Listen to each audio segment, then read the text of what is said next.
Welcome to the Bobby Couto Show, where we dive into the fascinating world of human experiences and excellence. With special guests, real-life anecdotes, and thought-provoking discussions. Get ready to unlock and tap into your absolute potential with your host, manifestation coach, Bobby Couto.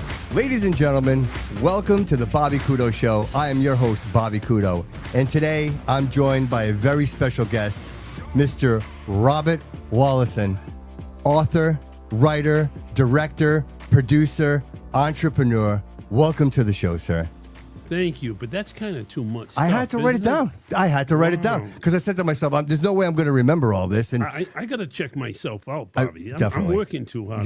This is definitely working too hard. From a guy that owned jewelry stores, moving companies, and just about a little bit of everything, brother. What a journey! I will tell you this, Bobby. I knew nothing about you, sir. And then Marco, it's like, hey, I got somebody that I think you should talk to. So, of course, I do the research. I go look and see. What an amazing journey, sir. What an absolutely amazing journey. And I am so glad you're here to tell us the story. Well, I appreciate that. I thank you. And I thank Marco. Marco's an Shut amazing up. person. Social table events. And I'm so glad I met him recently. And he's been an advantage for me. Absolutely. He looks for ways to help people. And he gets the job done. Absolutely. Yeah. So I love him. Yeah. Well, and honestly, like, not to cut you off, Marco, but it just, if you're building a brand and you have a brand, it would obviously, I mean, this is amazing what you've put together so far, Bobby. But you have a brand, you want the people around you representing you to support your brand, right? Like, because you're at a level, and that's what Marco brings. Marco is that level. Like, he's like you said, he's gonna boost you. Yeah, but Marco's on his way to that level, to that brand. He's doing a great job. Absolutely. You'll see in a very short time, Marco is going to be top dog in everything he does. Yeah, and he surrounds himself with some pretty good people too, man. He does. Appreciate you, brother. I've said before in the past, the future is looking very, very good at now, and definitely looking much, much better now. Yeah. Well, you and I have some work to do. Oh, I know, Yeah. and I can't wait to get started. Yeah. We're going absolutely. for it. So, hey, the 70s come and go, the 80s come and go. Here we are, 2026. Over millions, I'm not going to say a million, I'm going to say millions of views and listens on your podcast. Like, you've traveled, you've toured, you've spoke to live audiences. Did you ever see all this coming? From a 3-year-old kid who burnt down his house, did you see all this coming? Did you see it all coming here? Well, in the beginning, when I was a young boy, I would never let anything defeat me. I would never throw my guard down. I would fight, and I would fight anybody physically. And that led me to an attitude where nothing's going to stop you. I truly believed, even as a young boy, that nothing was going to stop me. And of course, the police stopped me. Mm-hmm. I had a career with police officers. You were, 16 years old by the time they caught up with you? Well, no, I was 12 when they put me in the boys' training school. Yeah. And then from 12 to 15, I kept escaping from the boys' training school. Mm-hmm. So they came to get me, the sheriffs, right at the training school when they caught me. Well, but this is after you escaped, though, right? That last time when for the 10th time. Right. And it was also when the medium security men's reformatory had the YCC unit in it. Mm-hmm. And that was everybody from any age up to 18. You couldn't be in there if you were 18. Yeah. So that's what that was all about. They came to get me. They brought me to the ACI. 15, right? 15, and they put me in segregation because I was only 15. You can't go in population in the adult correctional institution if you're older than 16. Right. So they held me there. While I was in there, I met so many people. I met what they called the Dirty Dozen. Now, there was a movie years ago, The Dirty Dozen. It was an Army batch of Marines. Yep. No, this was badass dudes. The baddest dudes in the prison were locked up, and there was 12 of them. And I got to know them very well. We got out of our cell 1 hour a day with the jogging suit. The jumpsuit. Yeah. There was no jogging. Yeah, right. But I became friendly with them. And then one thing led to another. I put myself in the place of one of the wise guys, and they accepted me like never before. Yeah, but was that an accident? Was that an accident? Were you meaning to protect him? No, I right? didn't know It was what kind of like an going accident, on. right? That was I'm kind of protecting the guy I'm with, right. and I'm protecting this guy who he's with. Yeah. And I don't want to get into that deep, Sure. but because I loved both of them Sure. at the time. Sure.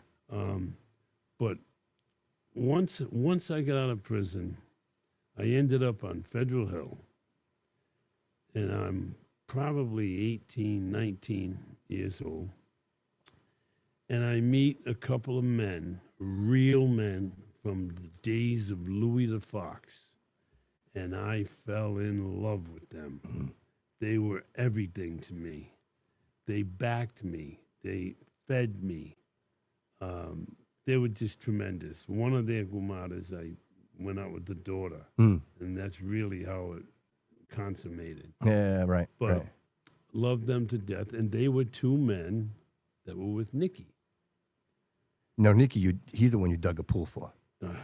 Nicky, I dug a pond, a koi pond. And when that was done, he came out and looked at it and said, "You know what? If I'm going to dig a hole in my backyard, we might as well put people in it." Yeah. I said, "Ooh." I didn't know how to take that. But then he said, "Can you dig a pool?"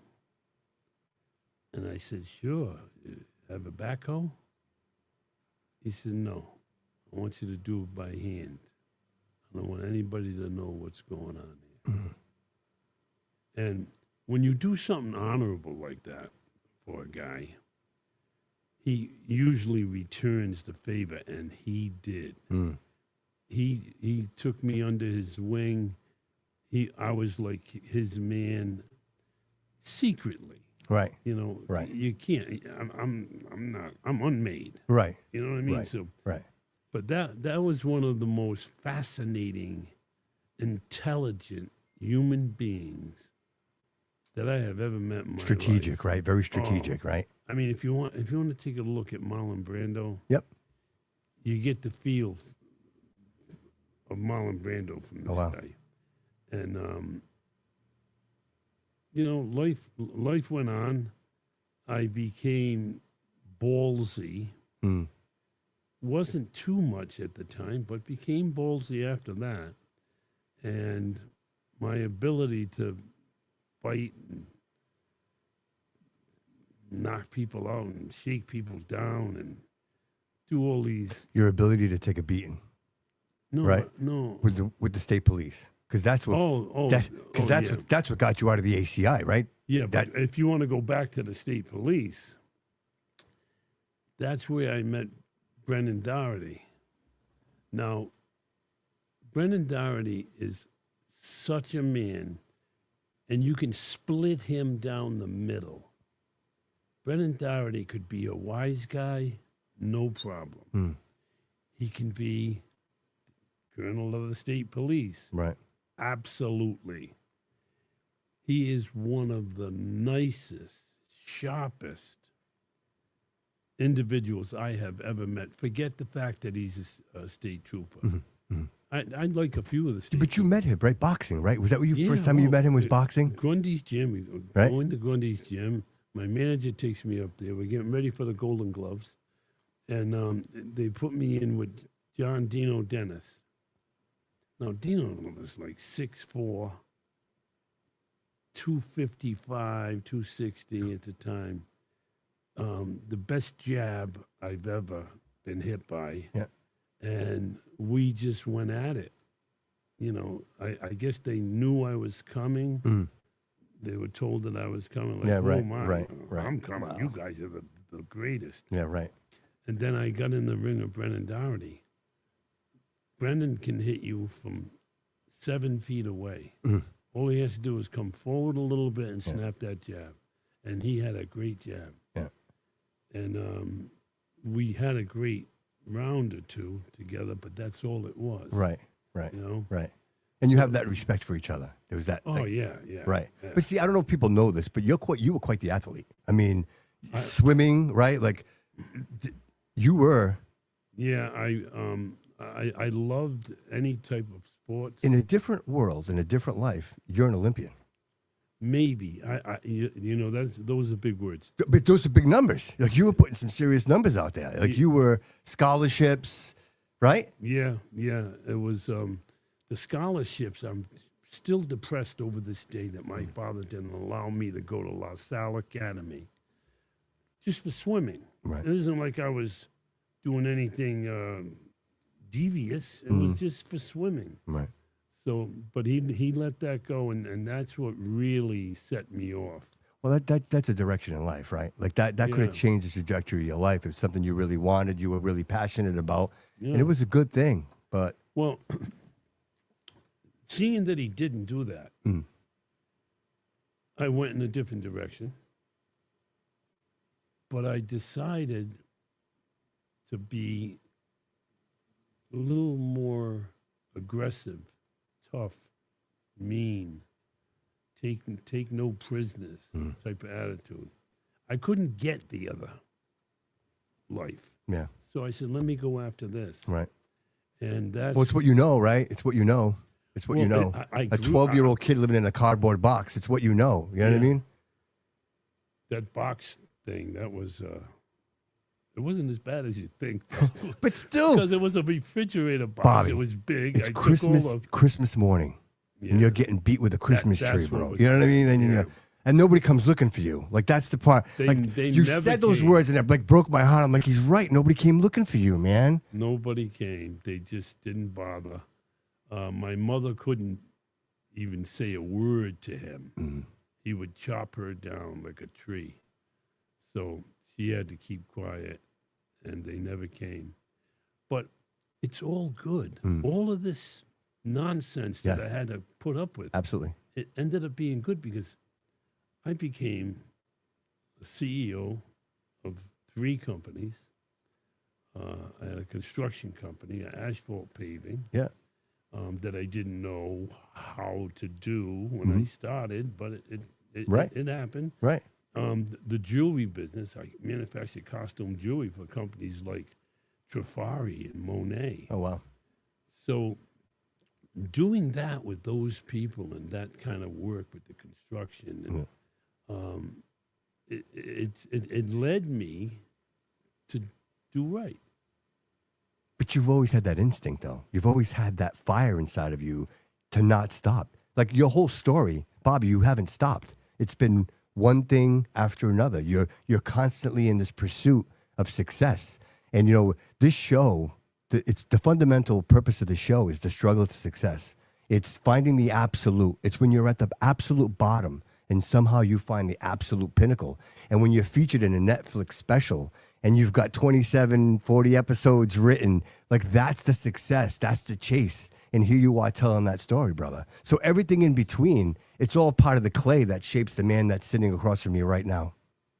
Spot on, Bobby, spot on. But Unmade was just something I had to do. So many things had happened in my life. And writing it Unmade showed the people I'm not that bad guy that you all thought I was. So that was great. And then getting on with Amazon Prime Video, which it's on now, Unmade, which is cool. Yeah. It's cool. But Boss Angel, Bobby, I'm not even sure how I came up with that. All right. So let's tell the audience. Boss Angel, it's show the audience right here. Right here. Give me the shot, buddy, right here. My cam, right there. And this is available now, right? Yeah. People can buy this now. Amazon, Barnes and Noble. Amazon. I just ordered this one, but he brought me a copy. He's going to sign it for me. That's also available on Amazon and Barnes & Noble, unmade. Tell us a little bit, how do you come up with this? So from what I read, I did obviously the research on Boss Angel. I see the character. I see the similarities between you and this character. I see that this is an opportunity for Bobby to live after he's lived. The legacy, the story. Well, what I was going to do with Boss Angel was pick up at the graveyard when I brought the book back to Nicky that he gave me of Shakespeare. Everything you need to know in life. And then I thought, I'm not sure I want to do this. Let me write it. I'll write it, and I'll have Joe Achilles play the Boss Angel. He's perfect for it. He was wonderful and unmade, really wonderful. I was so impressed with him. Yeah. But I just came up with an idea where the words "what if," what if? What if Martin Luther King didn't get hit with the bullet in the neck and the jaw, and it was 6 inches to the left? What if Whitney Houston didn't drown in the tub from drugs, as they say? What if Humphrey Bogart didn't smoke 7 packs of cigarettes a day? Maybe Lennon doesn't get shot. Lennon doesn't get shot. Right. Huntley, the guy that's... Dylan, still alive, right? Yeah. I mean, even Malcolm X. Yeah. Say all the Brotherhood doesn't shoot him. Say they shoot him and they miss him. There's different scenarios. Sure. So when you take all of these things, like Marvin Gaye with his father killing him, and you take Al Capone, Al died terrible death. But let's say he didn't have syphilis. I mean, what if is the whole key behind Boss Angel. And I just kept writing them and producing them. So Boss Angel, the premise, right? So Boss Angel is a mob boss. He gets hit. He dies. He's not a mob boss. Okay. He's like a capo. Okay. All right. Right? He's like a capo. Okay. And not a harsh capo. A nice, good, respectful, honorable capo with plenty of redemption in his soul. So that's what Joey plays. Joey plays it naturally. But it's, I just happened to pick the first episode of Marilyn and the Kennedys. Because I myself, I don't despise Robert Kennedy. I friggin' hate him for what he did to her. JFK tells him, take care of her. She's made 47 calls to the office. She's talking to everybody, blabbing away. Go get rid of her, take care of her. Instead of going to get rid of her, Robert gets seduced by her. And he starts seeing her.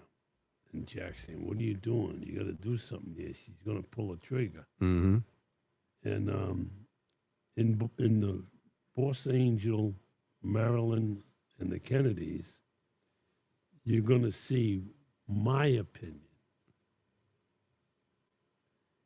Marilyn, when she was found, she didn't have a scratch, a dot on her body. Right. The barbiturates were not enough to kill a mouse. So you'll see when you watch Marilyn and the Kennedys. So when can we see this?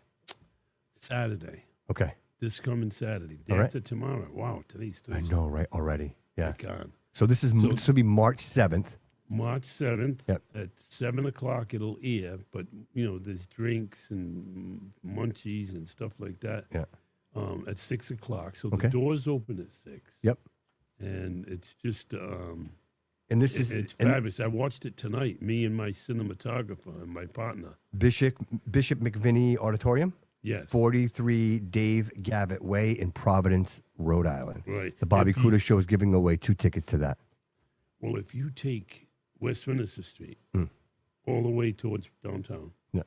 go over 95. You're still in Westminster. You go over 95.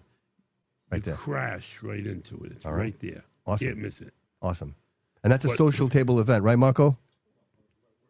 Voting it with Bobby here. Yeah. Yeah, excellent. Correct, yeah. Excellent. So you'll be there. Yeah, I'll be there probably most of the day. Yeah, Excellent. I'm gonna be there with Bobby, so we'll be there most of the day. We'll have fun. So, so the nice thing is, I spoke with executives who contacted me from Netflix. One was also the person who signed the forward when you read Unmade. Yeah, yeah. His name is Zach Stewart Pontier. Closest friend. Remember when his children were born during Crime Town Live? See, nobody saw Crime Town Live. They saw Crime Town, the podcast, Yep. guys talking and stuff. Right, right. Crime Town Live was all the theaters in Brooklyn, New York, Boston, Providence, Columbus. Can you tell us a little bit about that? How cool was that, man? That all these people were showing up to hear your story. First of all, I couldn't even believe it. Right? It's amazing. The first show Yeah. was in Brooklyn. And when I walked in to the place, I mean, people really didn't know exactly who I was. Yeah. And I'm looking around saying, are they here for us? Yeah. But Dan Barry from the New York Times was emceeing. Mm. And he said, I have this one, I have that one. Okay, come on out, so-and-so, the ghost, Barbara, the Dr. Broad, come out. And then he saved me for last. And I was listening to the applause, and I was saying, wow, all these people here for Crime Town? I didn't know what it consisted of. I thought it was just a bunch of guys get together, we talk, and we have a Bobby, podcast. huge, man. 177 million hits. Huge. Huge. Unbelievable. Huge. That's amazing. Amazing. That's what got me aloft. I just started right from that. Yeah. But it was really cool because when Dan Barry would say, okay, ladies and gentlemen, you know who we have left. The people started applauding. And I said, oh, my God, what am I going to do? Right. They were all applauding for me. Wow. Right. I'm bashful, you Right. know? Yeah. And but when I came out, it was cool. It was so cool. And that first show gave me my title, my sentence of the whole entire podcast. It was, Bobby, tell us what it was like back in the day. I said, okay. Back then, being a wise guy was the coolest fucking thing on the planet. It was so cool. Even the movie stars wanted to be with us. That's it right there, man. That did it. That's it That right did there. it. I was last all the Yeah. time. Signature right there, man. Yeah, I got goosebumps. I got goosebumps hearing him say that, man. That's awesome. That's awesome. Yeah. And you know, there's like 5 guys, maybe 6 from Unmade that have passed. But I miss Jerry Tillenhaas more than anything. Really? More than anything. I have other friends too that are involved. Yeah. But you got to have your favorites in life. Of course. You have to. You can't just say, oh, I like you, I like you, I like you. No. Right. That's right here. Yeah, right. You know? Right. So he's my buddy that I miss the most, and we had a good time in the podcast. But it took me over and above as far as the books, making the movies. They were things that I feel that I had to do. I didn't have to do Boss Angel, but it's bad to the bone, Bobby. It's bad to the bone. Even the first episode is going to blow your mind. The music's going to twist your brain. Wait until you watch Marilyn and the Kennedys. Yeah, I can't wait, by man. I'm Boss excited. Angel. I'm really excited. Dude, and I'm sure the fans can't wait to see this, man. I'm sure everybody's waiting to see this. It's been a build-up, right? How long have you been working on this, like in totality? Well, I did the trilogy, Yeah. Boss Angel 1, 2, Two and and 3, yeah. about almost 3 years ago. And I decided to do the movie once I got the Film Hub to go ahead and distribute to Prime Video. Sure. I said, well, that's great. He can do that. But then as I'm going along writing this for series, Yeah. the amount of pay for Amazon was nothing. Yeah, I'm right. It wasn't worth. Yeah, you'll the find that effort. most of them are that way. It's not worth it. Yeah. But Bobby, you got Netflix, who pays you right up front. This is what we're giving you. Yeah, but Bobby, you have to have quality. Like they pay for quality. That's why they pay you, because this is quality content. It's funny. There's nothing out there like this. No. Like you're encompassing so many genres, right, into this one entity, that even if you're sitting with, the boyfriend and girlfriend can sit and both really enjoy this because they're going to find the commonality in the characters. Yeah. And, Zach Stewart Pontier saw it on Facebook, what I was doing. Because I put stuff out there. Yeah. I don't care. I put whatever I'm doing, I put it out there. And he texted me and said, we would like to come and sit with you over Boss Angel.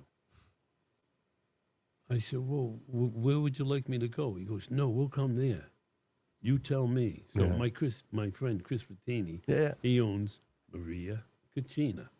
And I go there a lot. I love the place. I love the food. I love him.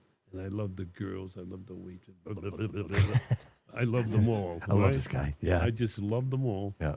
And so he set us up at a big table. I mean, it was set for 8, I think. And there was 3 of us. Yeah. So I brought an accordion file. I could stick 20. I had 40, but I could stick 27 episodes in it. Yeah.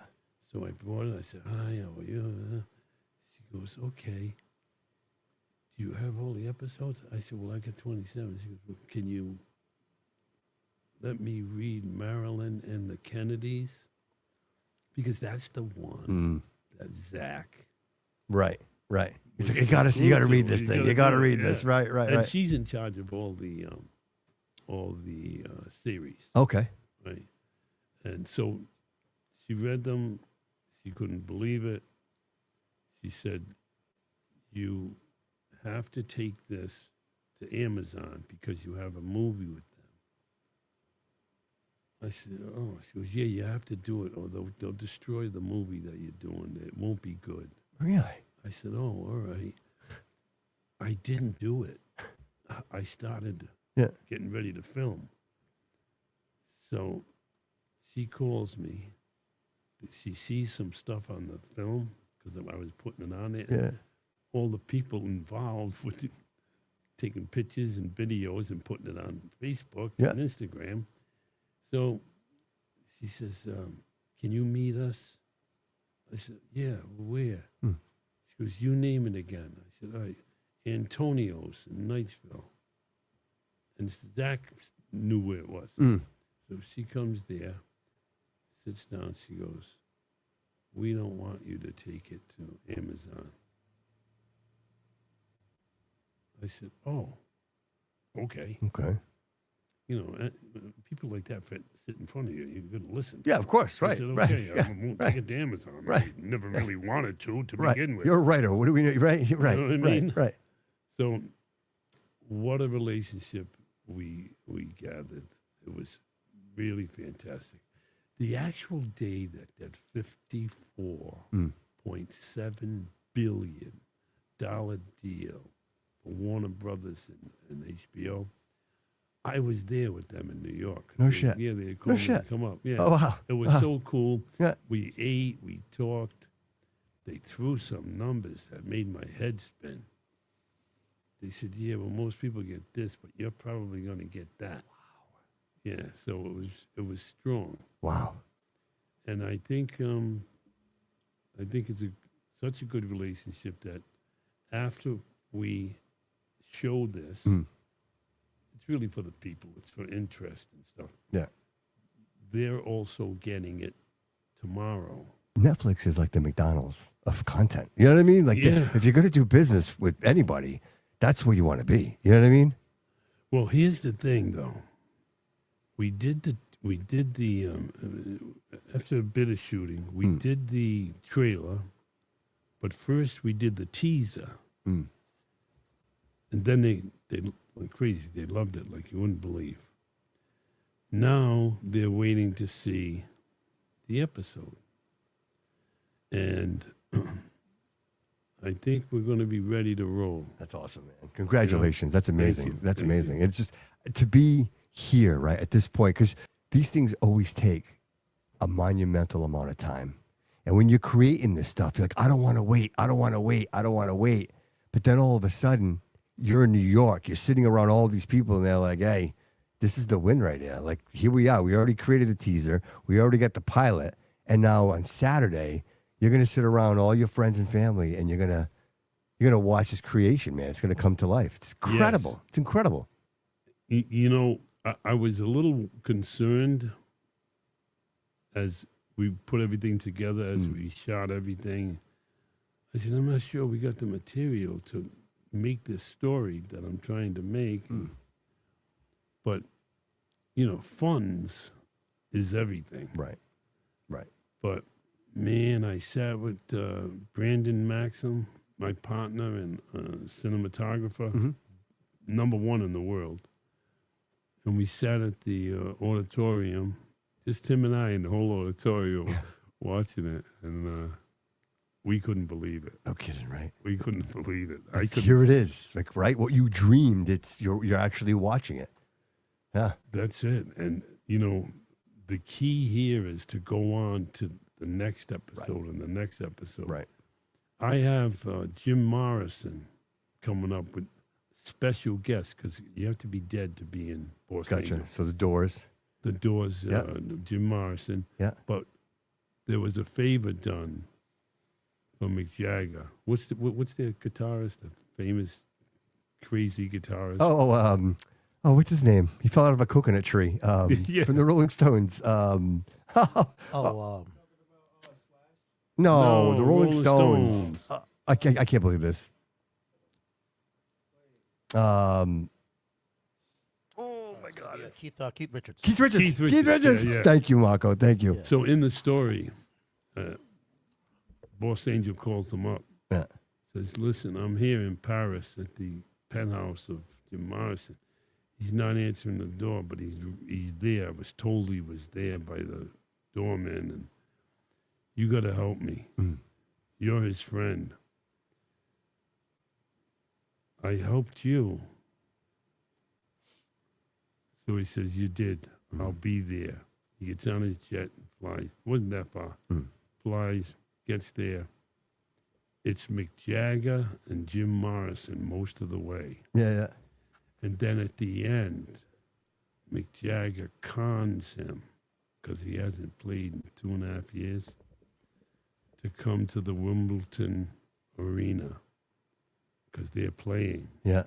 And he cons him to get on the stage and just do one song. So it's really cool. At the end, Pam was his girlfriend, Jim Morrison. So that's a reunion. Yeah.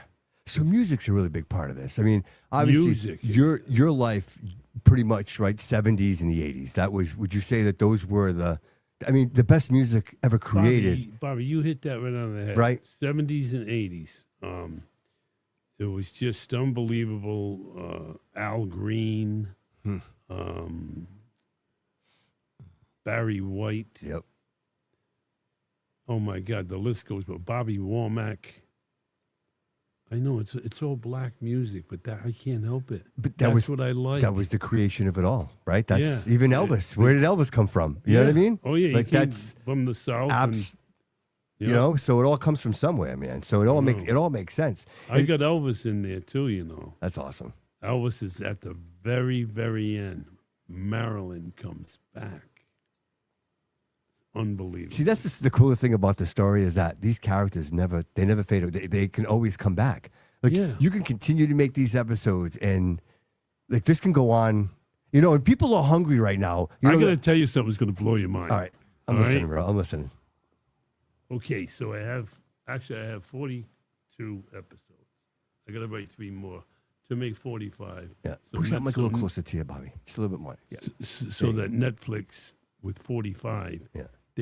They want 9 episodes a year. Okay. Times 5 is 45. It's 5 years with the Boss Makes Angel sense. and all that. Yeah.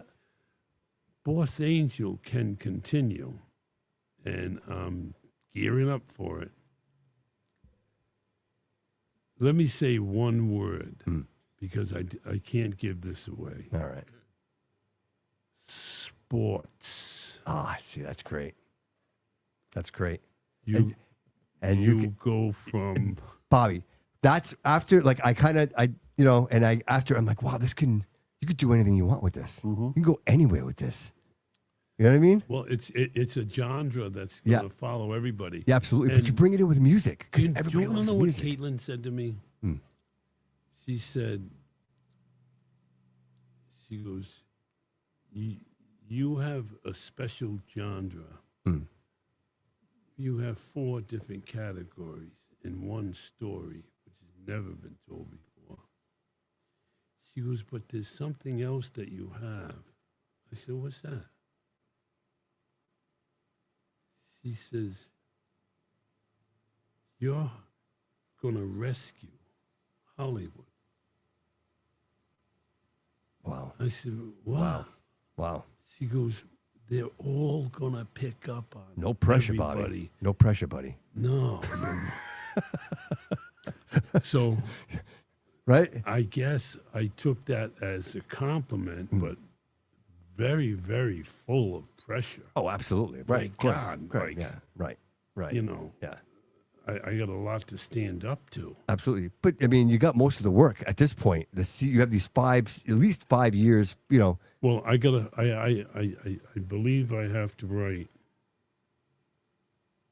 I can do it in 2 books. The second chapter of Boss Angel. Nice.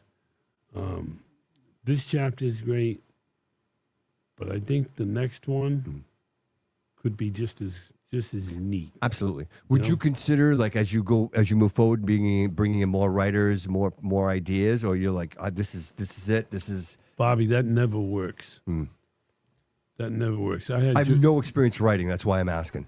Well, I had Joe Broadmeadow help me with Unmade, but it was really me. I was in Florida, living in Florida, sending the stuff, email back and forth, pages after pages after pages. And there was too much where I had to correct. Maybe because it was something that was a true story. Yeah. Maybe that's the reason. Gotcha. But Boss Angel, that had to be mine. I didn't want any interference. I know. I knew the what I feeling. wanted I know to the feeling. do. It's the same thing here. I don't want nobody. I don't want nobody fucking with my shit. Like just. No. Yeah. I mean, yeah. You know, I have Whitney Houston in there. That's a saga. That is such a saga. I may stay or keep that for last because she was so unbelievable, that girl. No one's ever sang the national anthem the way she did. Like No. that no one will. That will never be duplicated ever. Bobby, Ever. no one's ever sung the way she sung. No. I agree. You know, I agree. And then I had my man Barry White. Barry White is an intricate type person because you don't get too much out there about him. You can't study him. Right. But I loved his music so much that it doesn't matter. Right. I'll get what I can get and fill the rest with music. Yeah. Yeah. And then we got Sam Cooke. Sam Cooke is incredible. What a story on him. Yeah. No one knows, But I think that I kept away from the Kennedys individually because of my love for Marilyn. I love Marilyn. Mm. I'm sorry. Yeah. I'm sorry. I love Marilyn. She was a sweetheart. She was kind of tortured, and I think what I'm doing here with her is great. Mm. It's great for her. It's great for the people to know. May not be too swift Right. for the Kennedys, Mm. but that's life. I Right. tell it like it is. Oh, absolutely. And then when we get to a certain point, the boss angel takes over. The boss angel has to take over at a certain point. He's going Absolutely. to straighten things out. Absolutely. And, somebody like Marilyn who, that she was taken advantage of, like she was a prop. It wasn't just the Kennedys. There was a lot of people that took advantage of that woman. Well, you got Sinatra, you got Sam Giancana. Right. It was like the baton, passing the baton along. By the way, you're going to see Sam Giancana in the film No kidding. Saturday. Yeah, Sam's a bad man. That's awesome. He's a bad man. And guess what? John F. Kennedy did not win the presidency. Mm. Sam Giancana did. Oh, wow. But Sam got backstabbed by Robert instantly. Hmm. The deal with the father, you'll see in the movie. Okay. You'll see in the movie. There was a deal that was violated. And it's all true. Everyone knows it. Yeah. And Sinatra, he took it on the chin. Frank took it on the chin. Mm. He was a good man. He enjoyed the company of Marilyn, Mm. but he also distributed Marilyn, which was not a good thing. Mm. And it was a different time. Things were much different then than they are now, right? I mean, I believe they are, Yeah, but it's a shame what happened to her. And I just feel really proud that I'm putting out the first episode of Boss Angel. It's amazing. With Marilyn and the Kennedys. Yep. So if I'm home and I go to Netflix, when will it be available for me to watch it? From your lips to God's ears, I have no idea. That's what we got to figure out. We got to get that done. You'll see it. Yeah. You'll see it anyway. Yeah. I can't wait. Can't wait. You'll see Unmade right now when you go on I see Prime. it. Yes, it's there. It'll kind of be the same situation, Mm. but I can't say. They may want to theater it first. If it goes to theaters, then it's a different story. Mm. But if it doesn't, we go to episodes, Yeah. and we do 9 a year. After 5 years. Can I ask you a question? Yeah. Unmade. Was it Nikki or was it the bullet? What freed you? When I got shot, let's jump right to the case. When I got shot, Nikki died a year, less than a year later. Lou Gehrig's disease, right? Yeah. And when he died, I swear, I felt like I died. Wow. Because I knew in my mind, I'm not made. My strength and my love was with him. So I knew it was coming. Because I was a pretty hefty puncher. Mm. So when I would do that type of deal, it would be serious. Mm. And I couldn't be touched because Nikki loved me. Sure. But he told you that. He told you that. He didn't really have to. He didn't really have to. He said, well, this one's asking, who are you? Why are you with me? You know. But he was one of the greatest men I have ever met. Oh. I've ever had the honor of meeting. Fantastic human being.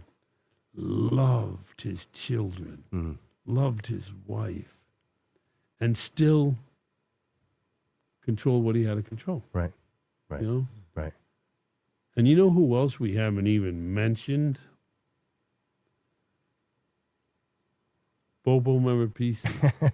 Well, I wasn't sure where you wanted to go, and Let me tell you, I love Bobo. Yeah, I love. yeah. I don't because care. look, I mean, I know even the whole situation with Bobo and Billy and all of that, and the fact that you stood up for him, and there's so much to that story, and I will say I'll say, and it was very. You know what? I could tell who the kind of person you were. Like going through the whole story, I'm like, I see this guy. Like you're a good person. You're a good guy. Thank you. But you fight that demon, right? That demon lives inside you. You fight that demon. But hearing you being in that courtroom and saying, "Hey, listen, it wasn't Bobo. That's the man that took out your son." Right. I mean, what as a parent to know that there's some peace, bringing some peace to that man. You know what I mean? Well, that was important to me because the kid that was killed, his mother, every time she came to the court, she would just explode and sob and cry. And when it came my turn to get up there after these, you can't even call them stool pigeons. What do you call them? Rats. They were rats. But real quick, but at this time, Billy was already an informant, right? Billy, he already testified and everything. Yeah, so this is the person, right? So the audience has an idea who this is. Let me tell you, Bobby, I got him sweet. Yeah. They put him up and let him do his speech. And then we're going to call Bobby Walason, please come to the stand. Yep. And I tore it up. Richard Egbert stood looking at me on the stand and said, okay, so you told us your story. Why are you testifying? Tell us, why are you testifying? And I moved away from him so I could get in view of the mother. And I pointed my finger at her. I said, because I want that woman to know who really killed your son. She started bawling. Wow. And then when she left that courtroom, she grabbed either Mark Patankin, one of the reporters. She said, I want him charged. I want that witness charged, Billy Furley. He's the one who did it. And they better charge. And they never did. Of course not. Because he was a protected witness. Right. What a deal, though, right? What a deal. Do you think he played that out? Do you think he actually thought that, or was it just shit luck? Because think about it, right? The guy commits murder and then becomes an informant and gets away with all of it. All right, you ready for this? Yes. He gets charged with attempted arson. He gets 4 months in New Hampshire. I have to drive him out there with a friend of mine. We get there, he starts crying, he hugs me. He's got 4 months on an attempted arson. Yeah. So I leave him there and I go, I said, Jesus, I'm worried about this kid. He's weak. I get back 4 months later. Actually, it was like 3 months later. He didn't even do the 4 months. He comes into my gold store on Ralph Street. He says, how you doing? How are you? He's got a down jacket at the beginning of October. And he's trying to tell me things. I said, come over here. I got to polish these rings. Come over here. Boom, I turn on the blower. Shh. I hit the wheel. Psst. Now you can't hear him. Of course, you think he's wired. No, I know he's wired. and he was wired. Right. So I said, well, what's the matter? He goes, look, I just want you to know everything's going to be all right. You got nothing to worry about. I said, I'm not worried about anything anyway. What are you worried about? Yeah. Wow. He said, well, I'm just letting you know. I just want you to know. I said, yeah, okay. So right there, you know.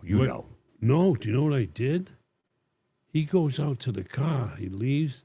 I lock up, shut lights, everything.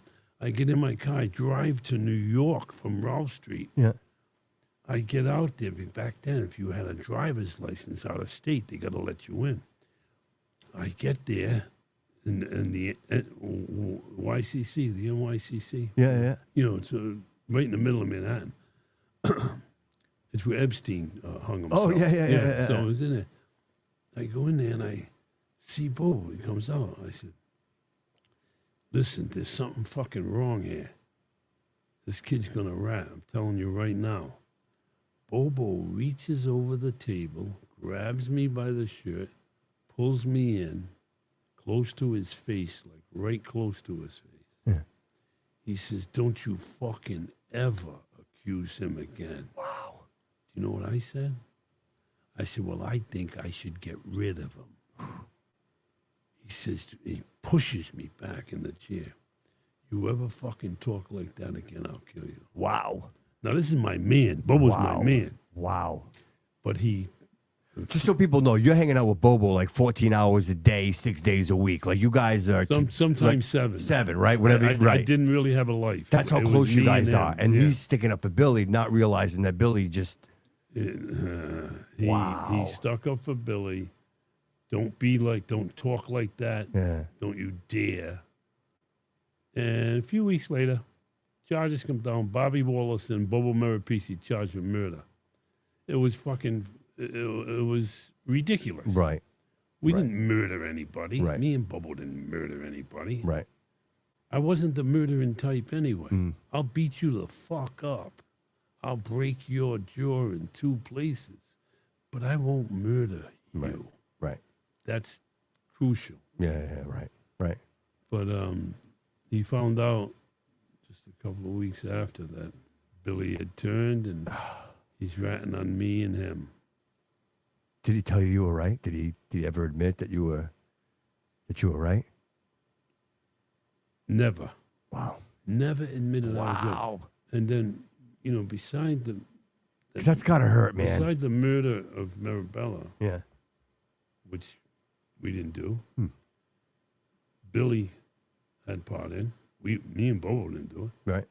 And the McElroy, the 20-year-old kid with the baseball bat, Billy beat the fucking kid to death, not us. Right. So we really didn't do anything, and poor Bobo did all that time for a fucking recliner. A recliner, a lazy boy. That's right. That's right, because he said 15 years for a recliner. The fuck I get for a couch? That's He would have got hilarious. 30 years, 30 for, years a for a couch. couch. Man, that's crazy. Wow. I loved him with all my heart. No shit. I knew him probably better than just about anybody on Federal Hill. Yeah. Wow. There was a lot of people that were jealous of Bobo. Bobby, the chances that you would even have a journey like this and be involved with these people and just, you know what I mean? Like dropped where you were dropped, you know what I mean? And you're a survivor, brother. And you know what I mean? Like you navigated through all this. Boy, a lot of people didn't make it, right? No, there was right? a lot left behind. But I got to tell you something. It doesn't matter who you end up with, who you're associated with. It matters about who you are as a person, who you want to be. Do you want to find redemption in your life? Because if you choose not to, you have problems. Mm. And it was finding that redemption that brought me to sanity. And when Bobo was gone and when Nicky was gone, the rest of the guys were all gone, it was time for me to leave. Mm. Exit, Heavens to Purgatory, stage left. You know what I mean? Yeah. Yeah. And then you're here, right? And then all roads lead here. And this is where we are. And you're touching so many people with your story, with your journey. And, the one thing I wanted to, I hope you don't mind. I was kind of like on the fence of whether or not, but I feel like you and I are friends. Like I see it in your eyes. Oh, yeah. And I wanted to ask you, it just seems, a lot of the things that I've read about you and the research, you never mention your mom, and I only say this because I was 12 years old when my dad took off, right? So you and I were the same age when You were 12? I was 12 when I lost my dad, right? And not because he died, because that would have been the lucky thing. He's just an alcoholic loser who abused us and decided to leave, which was actually a heaven sent. But nonetheless, I didn't have a father figure, much like you. So I had to find that leadership and direction. And my mom provided a lot of that to me. And I say to myself, gee, I wonder if Bobby's life would have been different.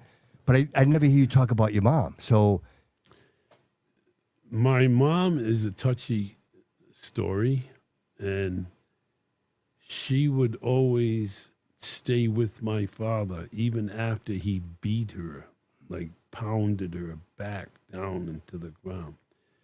And I never forgave her for that. We should have left at 11, 12. We should have left then. But she kind of double-crossed me at the end of her life. She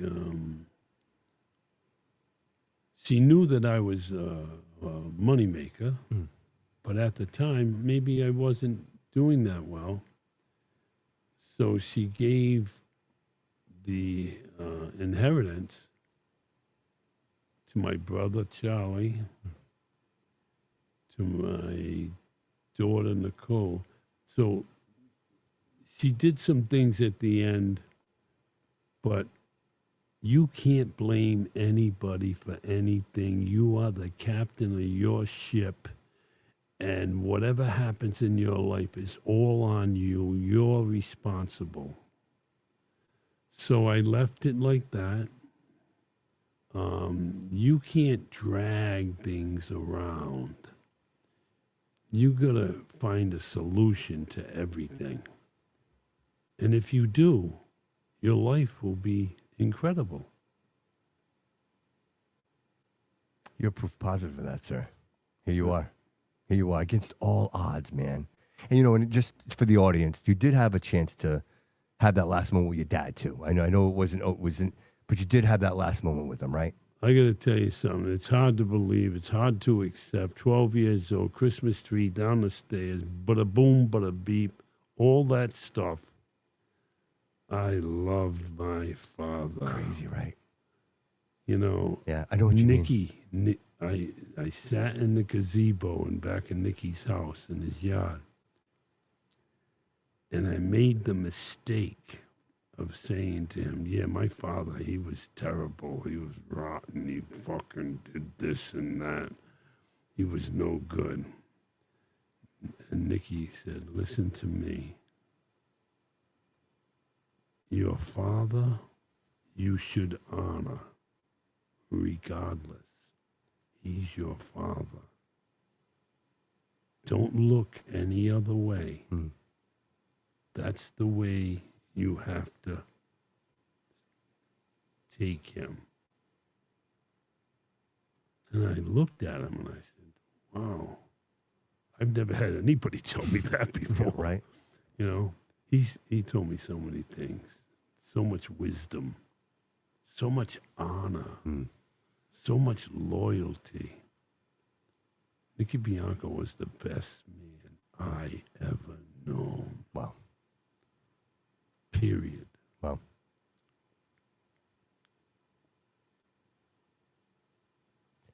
And so you're in a parking lot, right? You're getting out of your car and you run into your dad. Was it random? Was this a random meeting or? Actually, Bobby, I was in the driveway of their house and I was bringing stuff for them, helping them out. My father came down the back stairs and he came walking over to me. And he already knew about all the things that I was involved with and where I was heading. And he said, I want you to know that I love you and that I've always loved you.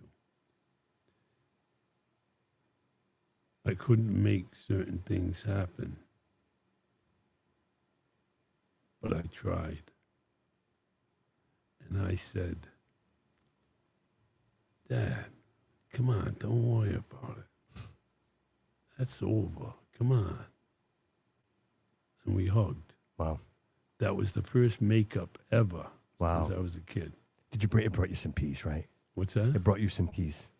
Oh, yeah. I was feeling really good after that. My father hugging me. I never got a hug. I got a lot of slaps, punches, and I love it when you say I recognize my aunts and uncles by their ankles because I spent more time under my bed than I did on it. You know, I couldn't understand him saying that, making us do that. I couldn't fathom why. It's the hard. Those are the, you know what, you'll never know why. No. Because that's not who you are, Bobby.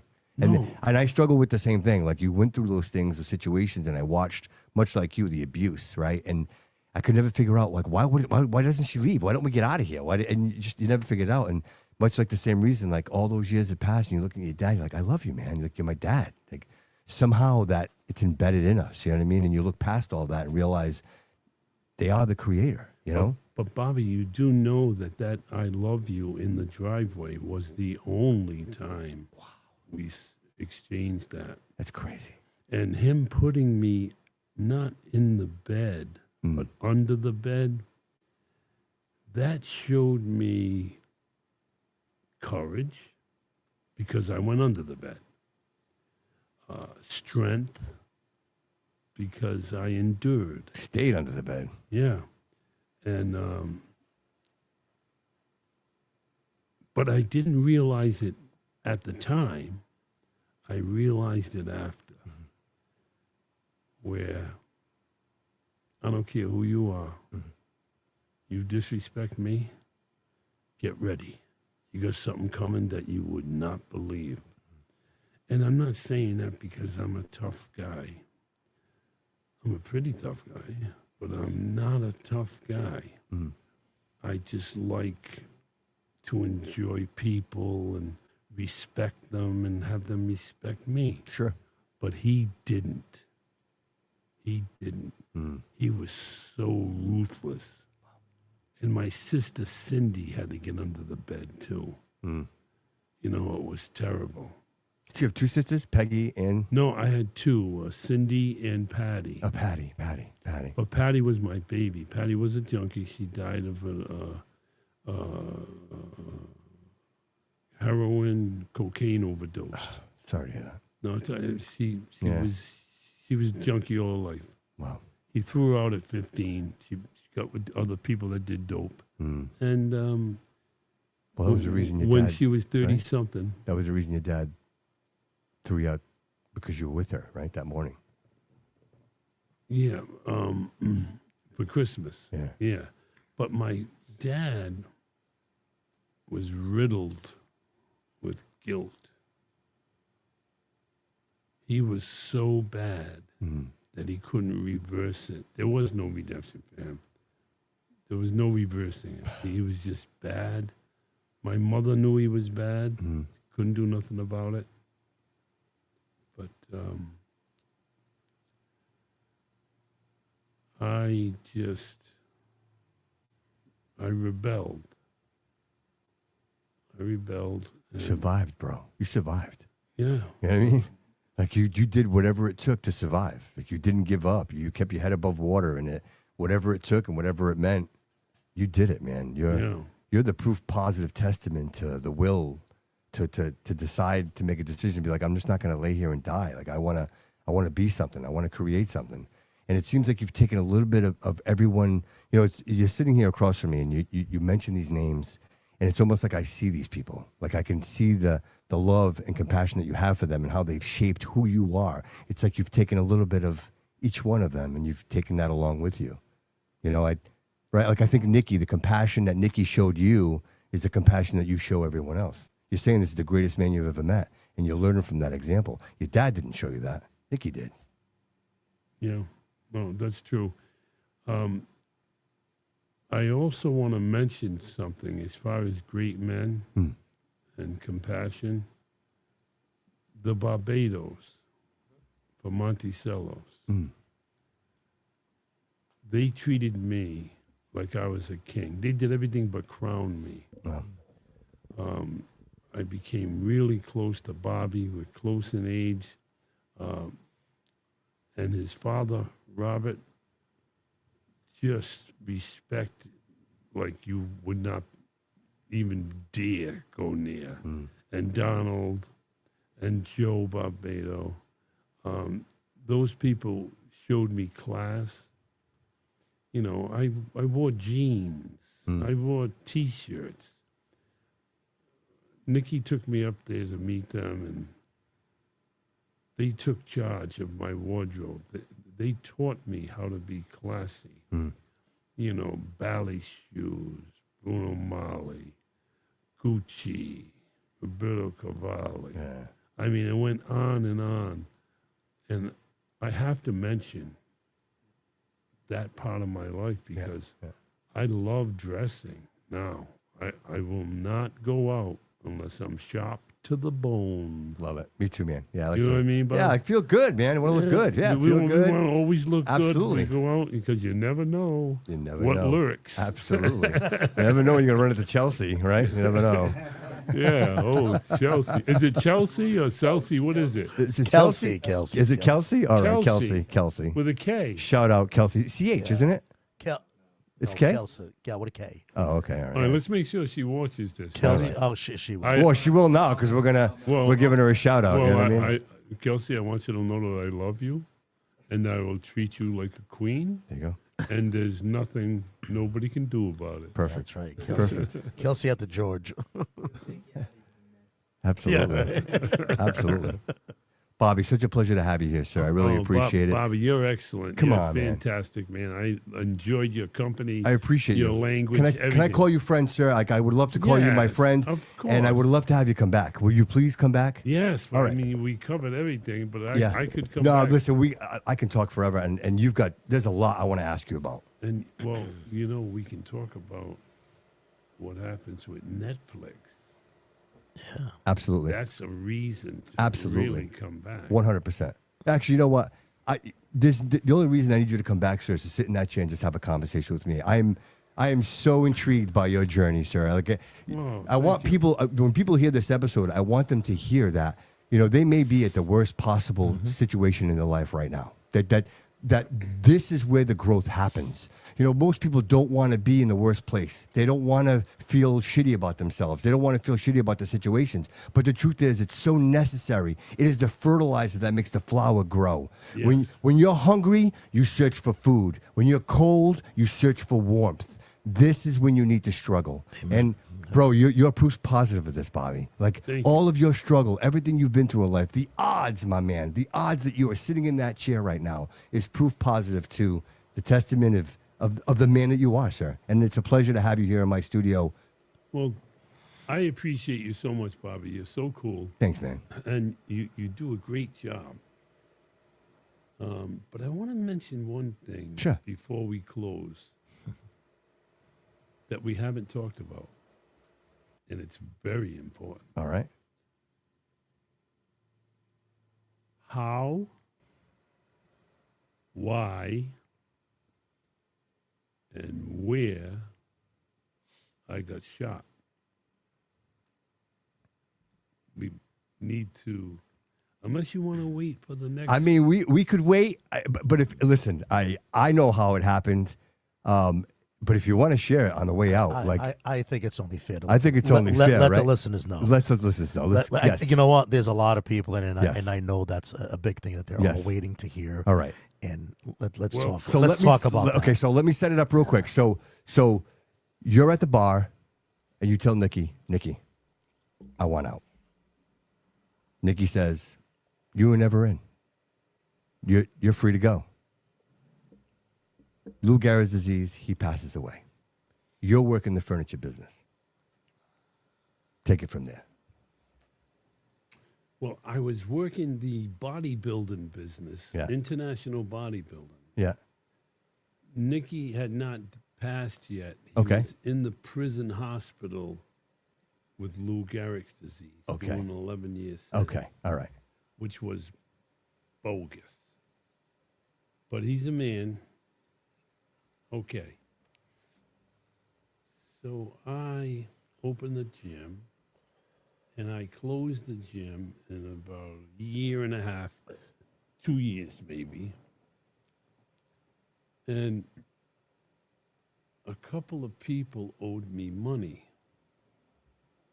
$17,000 on one person, $19,000 on another person. The reason for one person was I remodeled the house for him, and the washer and dryer didn't fit. I took out the prints. I said, this is exactly what the prints were. Oh, she don't want to pay you. I said, okay. I'll see you soon. Another guy I had to deal with, and I thought it was him, but it wasn't him. For years, I thought it was him. And I fucking loved this guy. I loved him. So the banks closed. All the money was lost. Then I went back to the other guy. I had him meet me, and I said, you have to pay me now. You get somebody else to do the right specs, but you got to pay me. Yeah.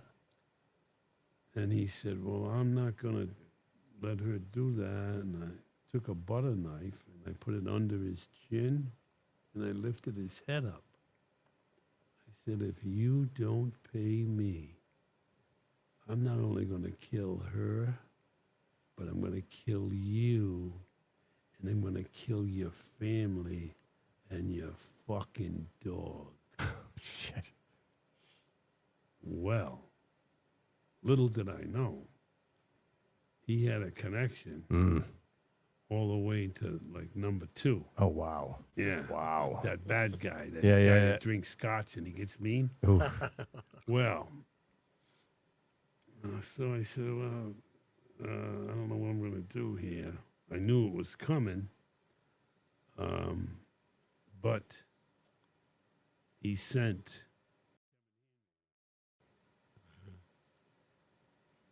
pretty bad dude. I think I could have beat him hand to hand, Yeah. but he was a bad dude. And he came to see me on Ralph Street in that gold store. And he said, you got to lay off this guy.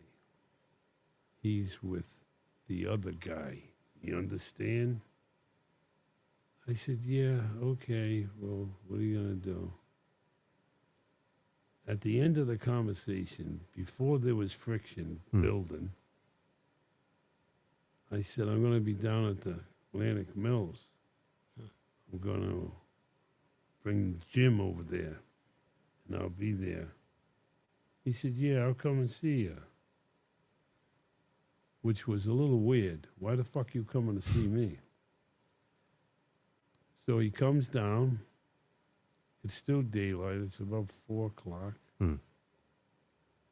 And he said, oh, this is a nice place. But he's not really looking at the place. He's looking at the wall at Borelli and Aleppo Street where you can't get out. It's so high in the corner of the Atlantic Mills. Looking over there, looking over here. So I said, all right, well, I guess I'll see you later. Yeah, take it easy. Then about 4 hours later, a guy pulls a 9mm on me. He's got 15 shots. I counted every one of them. I'd like to know what the count is, you know? And he starts shooting. I had a gallon of water over my head, no shirt on. And the first bullet hit the gallon of water and exploded. And I ran towards the corner, but I couldn't get out. It's like 15, 18 feet high, somewhere around there. Yeah. But you know, like in the old schools, you had the dungeons in the old school with the bar. Yeah, I know exactly what you're Right? talking about. Yeah, that's right, So right, yeah. I ran that way, and I'm counting, and he went past 7 on the count.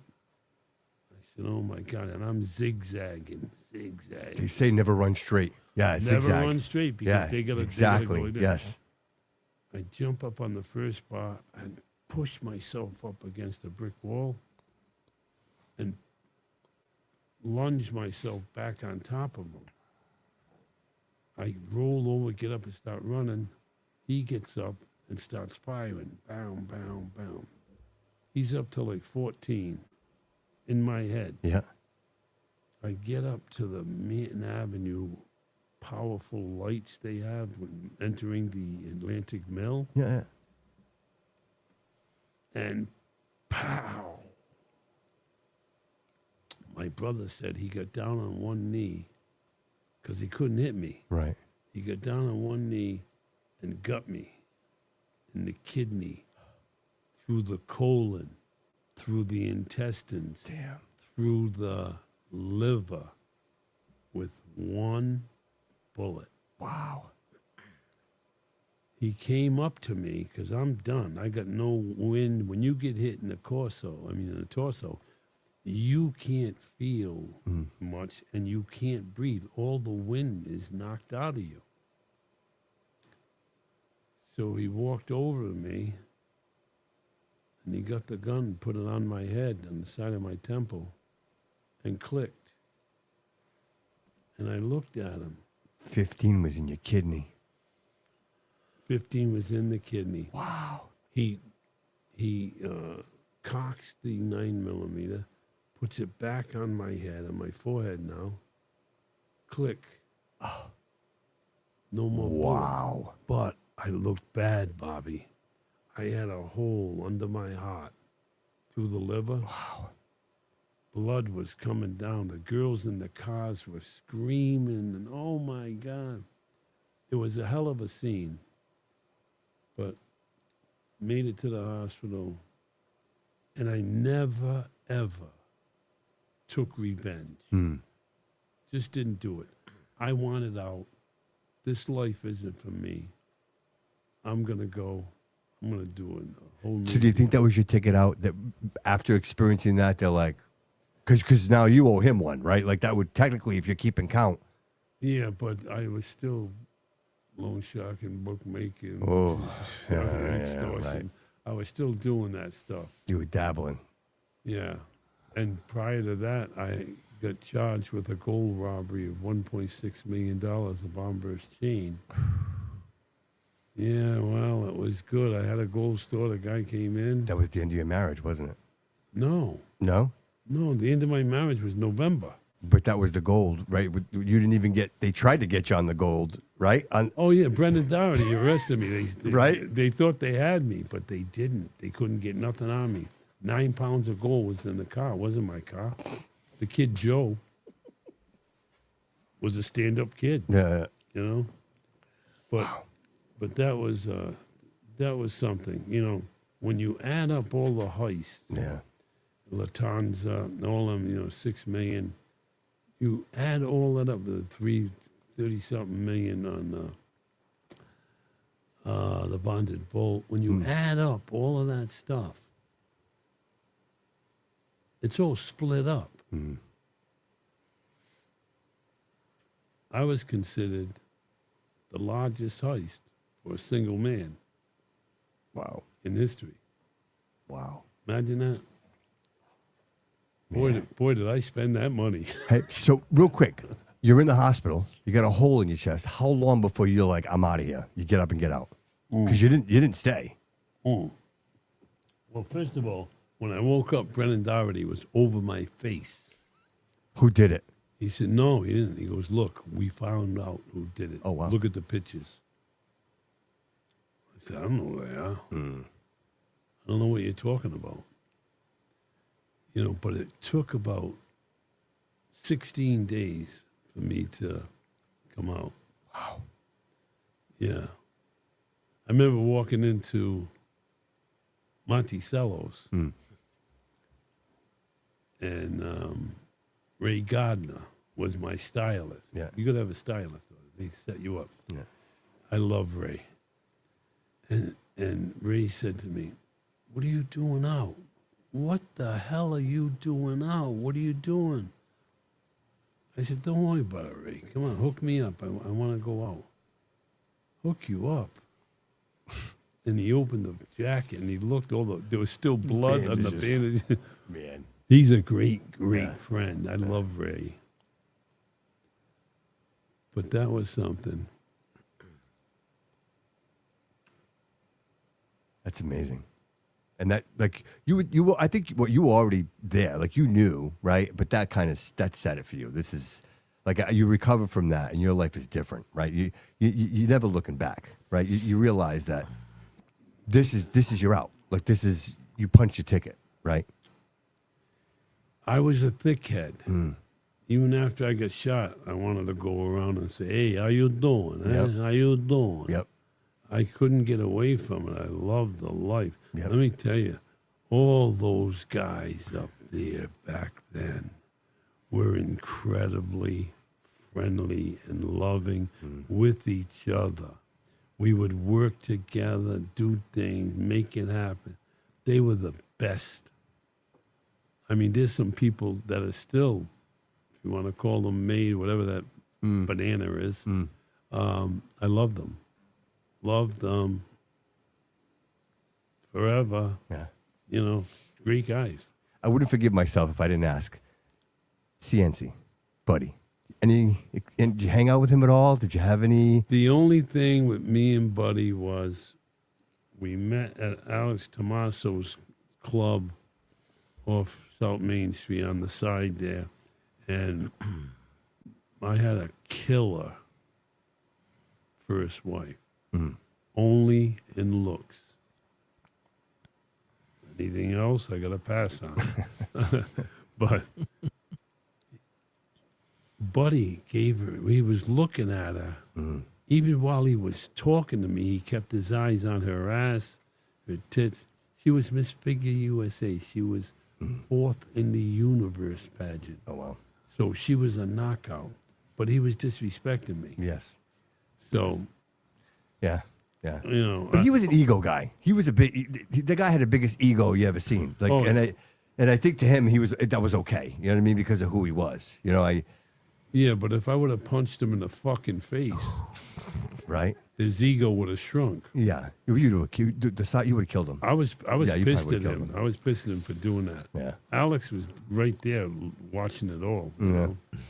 Alex knew. That was a funny time. Yeah. That was a funny time. But one other time I was on my motorcycle with another guy and we pulled up and then we went somewhere right near City Hall. We come back and start the bike up and the fucking sheriff comes over. Buddy wants you upstairs. We go upstairs and Buddy goes, "Hey, like, who do you guys think you are with those motorcycles?" I said, "They're not fucking straight pipes. They're regular bikes." And it ended up where he just wanted to, like, with his ego, talk to me. Because he knew. that He knew. man. Because he knew. Yeah, obviously, he knew who you were. And No. oh, he didn't know who you were. Oh, he didn't know. Really? Yeah, he didn't know at the time. Huh. He found out, you know, a few years later. Yeah. But still, to do that to someone for a motorcycle. Yeah, come crazy. upstairs. Like, yeah, right. You don't have anything else better to do? Right? That was a different world, though, brother. That was, right? That was a different time. Let me tell you, Bobby, Yeah. this is a different world. Yeah. Yeah, it's for sure. really a different world. For sure. For sure. Yeah. You know, between the tech stuff, the expense for everything. Yeah. It's just unbearable today. I feel bad for these younger people coming up. Where are they going? Sure. You Sure. know? So real quick, Bobby, before we walk out of here, if you could offer advice to the young folk listening to the show, right, who are on their journey and they're looking for some direction in life and they may feel like everything they do doesn't quite lead them where they want to be, what advice would you give them? Well, first of all, I would say don't you dare take any shit from anybody in your life, no matter what the situation. And also try to work things out as much as you possibly can, because it's not worth the headache. I just don't believe that you should let somebody disrespect you and treat you like a lowlife. And don't you ever let anybody come near, even close, to your baby girl. Your girl is your girl, and honor her. That's all we got. And if we don't, Yeah. that's a problem. Yeah. What are you standing up for, right? Yeah. Right. Yeah. Well, you are a gentleman, sir. You're a class act. Thank you. And it's just been an absolute, like, I'll tell you what, Bobby, I was really excited for this episode. You know, I interview a lot of people, and not to take anything away from anybody that sat in that chair in the past, but, you know, it's all been purpose. Like, the show is driven by purpose, but there's a little something inside of me, like there's a, you know, like that fan boy in me that's kind of like, wow, this is a legend in my studio, and you have such an amazing story to tell, and you're not done yet. Like, this is all monumental things that you're doing in your life, and I'm so grateful that you chose to come in here and share this with me and with Marco and Studio B, and I just want you to know that Marco, if there's anything that I can do to support your journey moving forward, brother, that door is always open to you, my man. Anytime you want to sit behind that microphone, it's yours. I just want to say thank you for being here, and I appreciate it. Well, I'll tell you, you're a class act. Thank you, sir. You do a great job. Thank you. And I want you to know that I'll be back. Amen. Love it. And I just want a little more to converse with. Yep. And I will have that. 100%. And we'll tear it up, baby. Let's do it, man. I'm so into your journey. I really am, Bobby. I am. So real quick, Marco, just want to talk about Saturday. I want the audience to know everything they need to know. So you can. So the tickets are available right now. They're $35 a piece.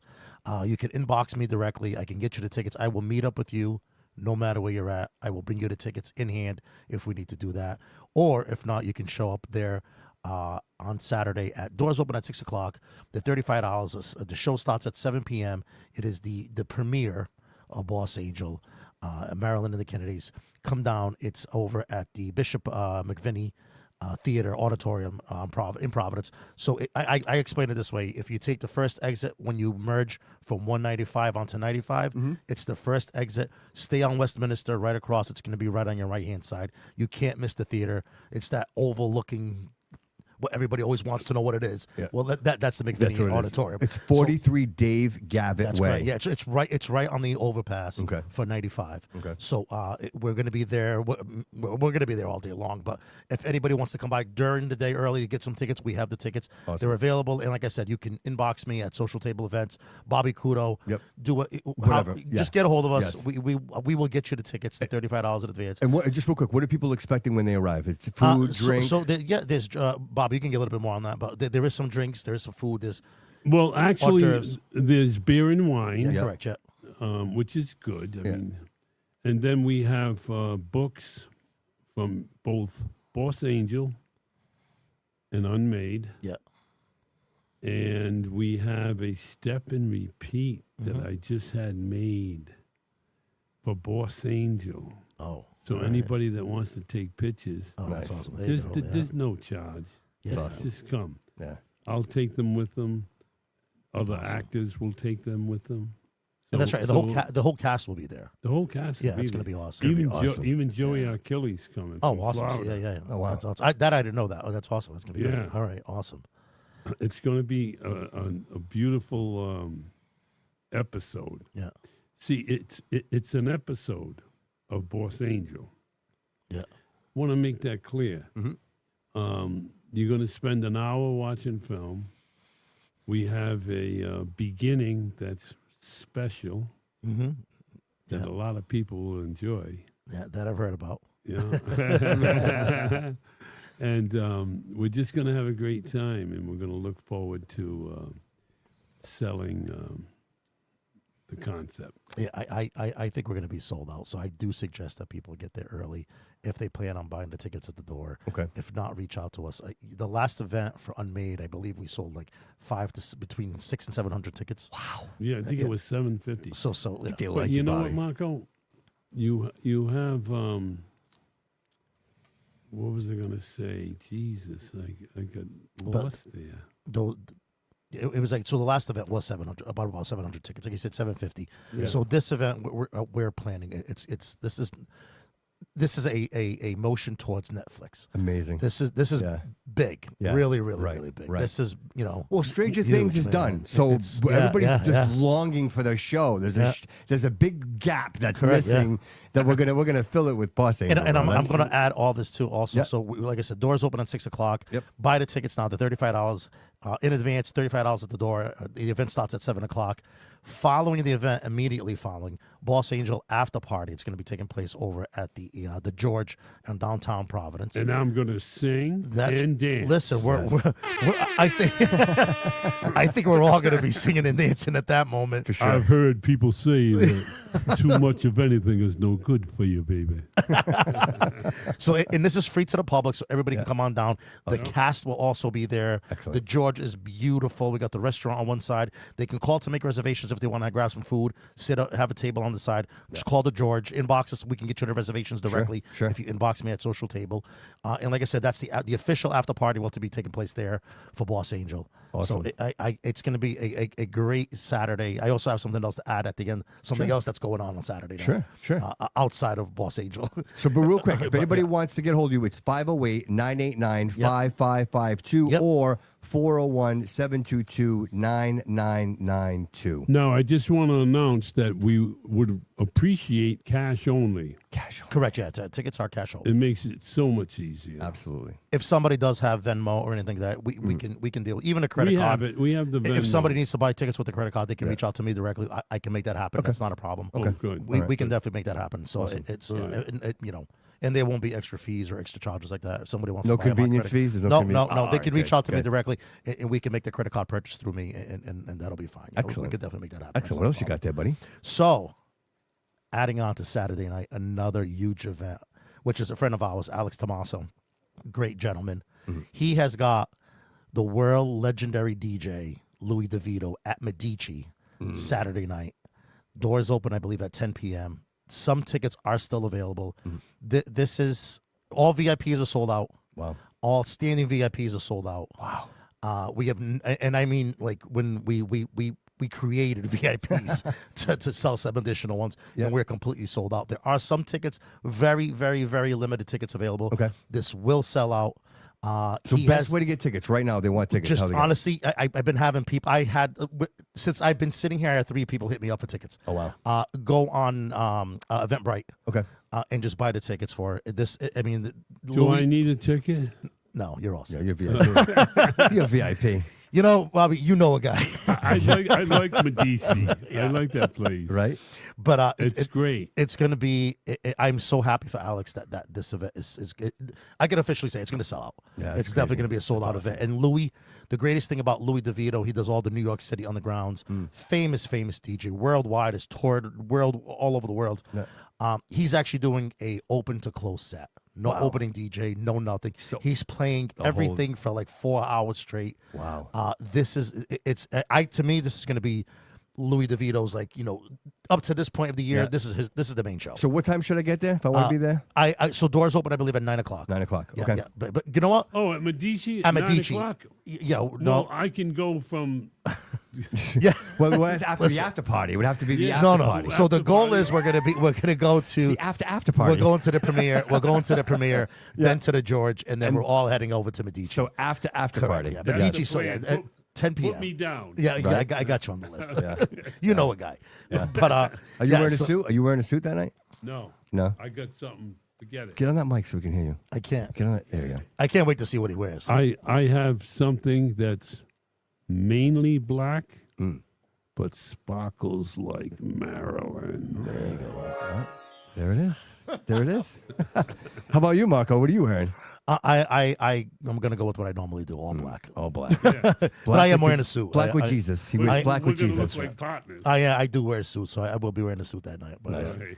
I haven't chosen my shoes yet. I might wear some sneakers. I don't know. No, go black. Yeah, If but you're no, gonna go black, go black. go all black. all That's black. what I figured. Yeah, that's what I Right. figured. All black. I am. I'm black. Bobby just told me I gotta wear Even all my black. watch. I'm not wearing like a Rolex or anything. I'm wearing my black diamond watch. Bobby, you have a lot of Rolexes. I've noticed. No, I'm looking for them. I'm trying to build. Me too. Hey, you guys have Fantastic. You're the man. Yeah. Thank you for being here, man. You fit right in here. I love it. I love it. You have amazing energy, sir. You really do. You're unbelievable, though. You were spot on. Thank you, man. Wasn't he spot He on? is. He's. Mark? Listen, this is why I try to make this happen. I love you, bro. Thank it was you, man. awesome. Man. Beautiful. Thank you. It was I great. can't wait. Gentlemen, thank you so much. Anything else, Marco? Yeah, go. so tonight, Friday night, Yep. we're going to be at Medici for the old school party. It's a night dedicated to BIG. All Biggie all right. music, All right. all that stuff. So that's tonight at Medici. Tonight? Friday night, tonight, Medici. Yeah. And of course, tomorrow night, we're going to be over at Medici with Louis DeVito, the party earlier. Tonight. Well, no, today's Thursday. I'm sorry, But I'm sorry, you're right. Thursday. But you're right. If I'm this, with you. when this Where- is where we released, going? you're right. When this is released, it'll Correct. be Friday. Yeah, that's what so you're good. Yes, on the release. He's talking the So release. where I got are you you. going now? He's good at it. So right now, I'm actually going to the George to go see. All right, let's go. That's where we're He's going. ready to go. But yeah, no, it's all great. And of course, don't forget, I believe it's what we got our party down at the brew house. I was gonna say, and St. Patrick's Day. St. Pat. Well, so we're doing the 14th. We're not doing the St. Patty's Day. Okay. Yeah, so we're doing St. Patty's Day. It's I'm sorry, Saturday is. You got me all confused now with dates here. So we're gonna be Saturday the 14th at the at Brew House. At Brew House. Yeah, it's gonna be what's her name, Lindsay and Jake are gonna be performing. Oh, okay, great. So Yeah, it's they gonna were be- great. It's They gonna were be a great. great night. Yeah. Yeah. And we just recently announced our next comedy show. Okay. Yeah, so that's actually gonna be a really funny one, man. These two guys are awful from Boston. They're bringing that whole Boston Irish flavor to the Love it. to the brew house that night. And, we're doing that. I believe that's going to be May 2nd. Wow. Yeah, yeah, correct. May 2nd. Bobby, who works harder than this guy? There's nobody listen. working harder than this guy. Bobby, where you Right? going? Going. Where you going? We're not done yet. Hold on. No, not yet. Hold on. We're still closing out. It's like I'm all set. Bobby's like, I don't care what he's got to say. Here. Screw this. Bobby's like, fuck you, Marco. Yeah, baby. Bobby, I love you. I love this guy. I love this guy. I love it. He's like, he's confusing me with all these dates, Fridays and Saturdays. What the fuck is he talking about? Thursday from next week. Guys, thank you so much for being But here. that's all I we got. appreciate it. Hi, we're Awesome. at Medici on Friday. We're going to the, I don't know, the Camille's on Saturday. And then we're going to jump back to Thursday. And who knows where we're going then. Marco, thank you so much for being there, brother. Absolutely, brother. David, thank you so much for being here. Jojo, I appreciate you. Bobby, thank you, brother. I appreciate it. I appreciate You're you. the best. You're the best. And I will see you This again, is right? the best one that I've ever been. Thank you, brother. This is amazing. Everybody, thank you so much for being here. We really appreciate it. Remember to like, follow, and subscribe to the show. And remember, always remember, everybody, that all roads lead here.